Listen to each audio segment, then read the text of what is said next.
That being said, Carron, I got to ask you this. So you just dropped a new piece on Deadspin talking about another woman who would have been queen, who would have been in charge of a volleyball program at a particular school. I have found this story fascinating as an HBCU professor who's got friends who have taught at HBCUs. Can you give us the breakdown of what the heck is happening at Grambling and why they seem to be having such difficulty finding leadership, whereas 1,000 years ago, we were all able to put together an army? Well, we always want to put together, and this is the frustration I have in this HBCU service, right? As an HBCU, an alum that has, which a lot of people haven't done, an HBCU alum that has covered HBCU programs. That means I have seen it from the journalistic standpoint compared to the PWIs and the Power 5 schools, because I've been there. And I have been enrolled and been in these classrooms. I know these professors and what these kids are going through. And then there's this resurgence we're experiencing right now. Too many people who didn't go to our schools, the white folks, and the black folks who only show up at homecoming, or because Deion Sanders is around, or because they wanted to go to our parties, or do some type of social events we have. But when it was time to enroll— You hurt some feelings, Carron. Carron hurt his feelings out here today. When it was time to enroll or send their kids there, it was like, oh no, I want to give my kids a real world experience. Why should I send them to a black school? Then everything since 2016 has happened, and then they're all feeling sorry for themselves. I'm like, I deal with these microaggressions all the time, and I'm like, well, you should have sent your ass to an HBCU, and you wouldn't be feeling the way that you feel right now, because I don't feel that way. But I have no idea what the hell is going on at Grambling right now, because we had the Art Brown situation, to where they stood by when all the reports were going on that Hugh Jackson, who had stood by Art Browns in the past when he was in the Cleveland Browns, and bringing him around that team after he got ran out of Baylor. So we heard the rumors. Grambling still backed Hugh Jackson. Then he hired him. They still backed Hugh Jackson. Then all hell broke loose, and Art Browns was the only adult in the room. Think about that last sentence I just said. Right. Art Briles was the only adult in the room, and he resigned and stepped back. And even he realized this has gotten too crazy. Hugh Jackson is still there. I felt like they should have fired Hugh Jackson at that moment. Then they hire Chelsea Lucas, who is an alum of Grambling, to be the new volleyball coach. And look, in the story I mentioned that, listen, this hasn't been a good volleyball team. You can look at their records for this past season, the last 9-10 seasons. They haven't even been 500, let alone had a winning season.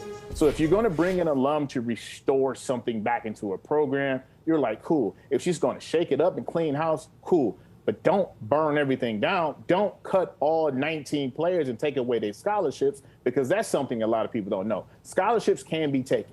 They have to be renewed every year. Right. If they don't like how you're playing, they can be like, nah, son, you got to go. And there's nothing you can do about it. Wow. But the fact that these players, these coaches, these administrators, the staff, nobody knew that she was going to do this.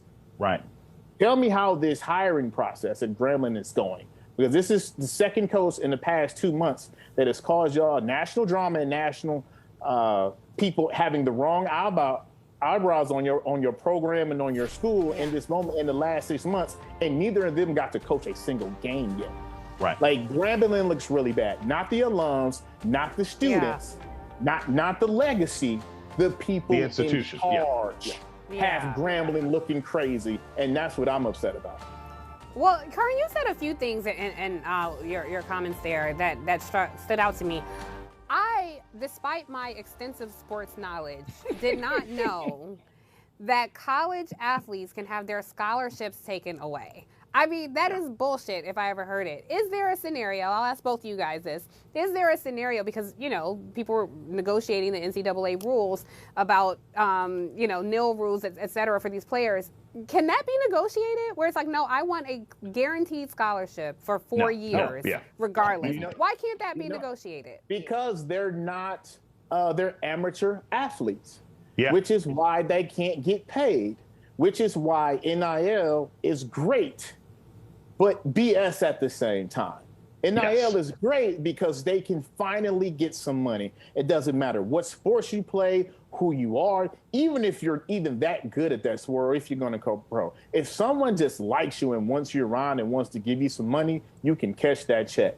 Sounds like a great idea, right? Until you realize that NIL has kind of been like three-card Monty. Everyone's got caught up in NIL, and they're like, oh, the kids get paid now. But they not getting no money from these billion-dollar TV contracts. No. All this USC, UCLA going to the Big Ten, and all this conference realignment, and all these new TV deals with ESPN and ABC and all of this.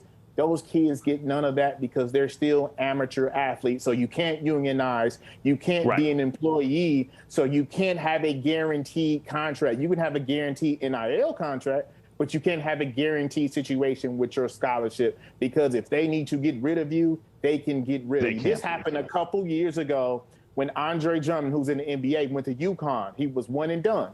He signed late to go to UConn. In order to get him, they had already had their roster, because I think it was in the summer when he finally signed on. There was a kid at the end of the bench who didn't play. They took him off scholarship to give it to Andre Drummond, and they found a way to get him some money to stay on the team, because he was one of those kids on the team that keeps the whole team GPA up. They get real creative with what they want to do in college sports. And one of the things, Carron's making a really, really good point here. And one of the things I think it is excellent term. It's a three-card Monty. And when people say, oh, name, image, and likeness, blah, blah, blah, it's get paid. No, it's only paid if you're high profile, right? So if you are a volleyball player at Grambling, the local Honda dealer is not trying to have you do advertisements for them. If you're playing on the golf team at an HBCU, if you're swimming, if you're rowing, any of the sports that are primarily subsidized by basketball and football, you still ain't making a check. So it's still a scam where you have these billion-dollar television contracts bringing in all this money, and the students are still trying to sneak burgers out of the cafeteria after the lunch period because they don't have enough money for ramen back in their dorm room. So that's one of the things here about this. I will push back on this. This is the gray area where they can make money.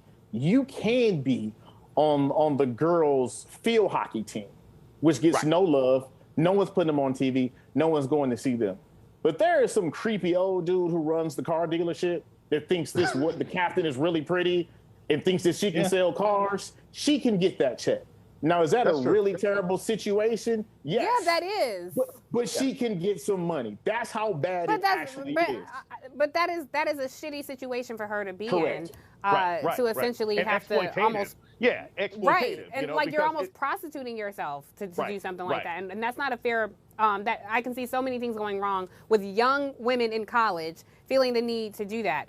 This is reminding me. Go ahead, Carron. The college students who make the most money off NIL, if you look at the top 10 lists, most of them are women. And then think about what Tiffany just said, and it all makes sense. Wow. Well, and much of it, Tiff, you'll see it. It is young women, basketball players, softball players who have huge Instagram followings. Instagram followings where they can monetize. And see, for me, that's fine because, hey, monetize your Instagram. That is you controlling your imagery anyway, right? But at its core, the idea that you've got, and this is what I was kind of curious when I was reading your story, is there any insight as to why Coach Lucas thought that cutting 19 kids off from their only way of paying for school was the proper lesson? Like, why didn't she say, hey, look, you guys have one semester to get it together or I'm going to get rid of you? Because a lot of these kids, they can't come back to school if they don't have this volleyball scholarship. Is there any additional information as to why she says she thought that was the smartest way to go? Now, she put out a statement, which I put in the story, and she has inferred that she will start to speak her piece soon to tell her side, and I'll be paying attention to that to see what she says. But to keep things light and funny, as we talked about like a terrible and shitty situation, as Tiffany said, I just feel like she was watching Hoosiers the night before, and she was trying to be Norman Dale, and she just went in and just fired everybody, thinking that was going to get them rallied up, or she was going to find some more players. And as bad as this might sound, this is actually true. You just can't, in that amount of time, when you're a brand new coach at a school you used to be at, you're not going to find 19 girls that much better than you had on your team already to just show up that quickly at your school just because you got 19 new scholarships. Logistics just don't work like that. Yeah. But also, just again, the 19 women who lost their scholarships, that is. They're back now, though. They're back now. They all have been reinstated, so they're back. Thank goodness, because their livelihood was in someone else's hand, which is not okay. As you guys were talking about that, I was thinking, I recently watched the 30 for 30 on Jalen Rose and Chris Webber. The Fab Five. The Fab Five, you may know them Tiffany? as. Exactly. The Fabulous Five? Yes. The 30 for 30 that came out 11 years ago? Like, right, Yes. Thank you. Yes. Thank you. But someone recently, first of all, I watched plenty of 30 for 30s when they first came out, but someone recently said, "Oh, have you seen the Fab Five?" And I was like, "No, I haven't seen it's like that." top 2 highest rated ESPN documentary. Well, I didn't know that. Well, I wanted to know, but I understand it if I hadn't. And didn't know if the Bulls won, so that's okay. Excuse me, Jason. Thank you. I did not know I could watch the Fab Five because I hadn't seen the Fab Four, the Fab Three, the Fab Two, the Fab One. So I. Oh, you thought this was watched Fast and the Furious? This is Fast and the Furious? Yes. She was wondering when Vin Diesel was going to show up. She was like, "Where's the Rock?" This is the wildest thing, though.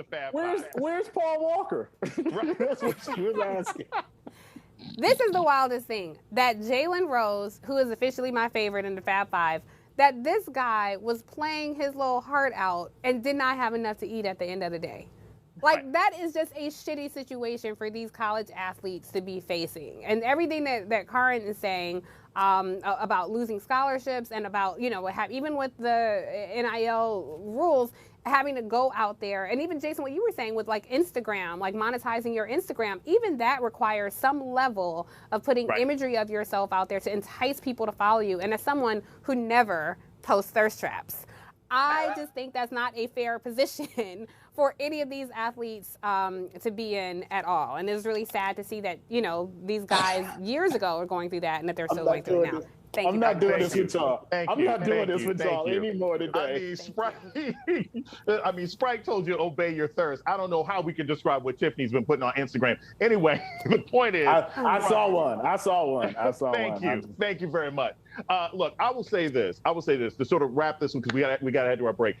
I think what this all highlights, though, is that for something that is so important to so many people, whether you enjoy watching sports documentary, participating as a college student, to pay your way just for athletics, just for team, for team camaraderie and learning and discipline, the idea that it can still make so much money, but still be arbitrarily taken away from young people who are still developing their lives, that's where this becomes really problematic. So thanks, man, for bringing that story to our attention.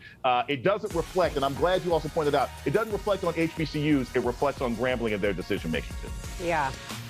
And I think, just really quickly before we go to break, Carron talked about HBCUs. He's a Morehouse man. So I wanted to shout out the HBCUs. Jason Johnson teaches at Morgan, and I went to Clark. So you're looking at 3 HBCU-affiliated folks here, and diversity matters in newsrooms. So shout out to you, brother, and I hope everybody checks your story out.